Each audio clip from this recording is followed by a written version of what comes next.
Hi guys, good morning. Kagising ko nga lang pala ito, no? Sunday nga pala ngayon. Bale, pupunta nga pala kaming San Pascual ngayon. Bibili kami ng almusal dahil ako'y tinatamad magluto. Pero may tira pa naman yung tinola namin kagabi. Kaso, marami kasing masarap doon na pagkain, yung mga almusal, mga champurado, kung ano-ano mamaya. Papakita ko sa inyo mamaya para maiba naman yung aming breakfast ngayon.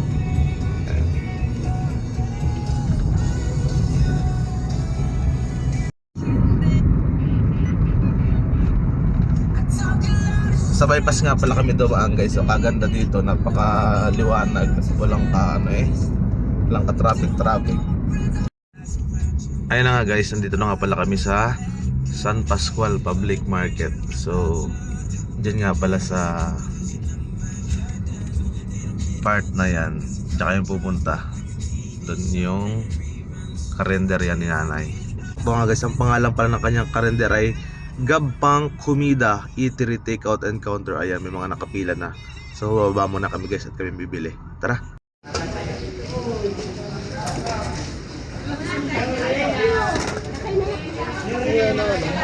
Nang ano? Sa inyo po. Una. Parang chami sa akin. Guys, nandito na nga pala kami sa bahay at ang napili nga pala namin ay chami at saka sopas na may egg. And then champurado. And then may pork chop nga din pala kami guys. So ayan. So okay guys, tara kain tayo.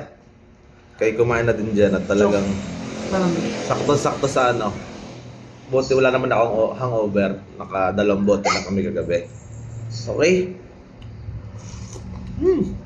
Pwede na. Bye-bye.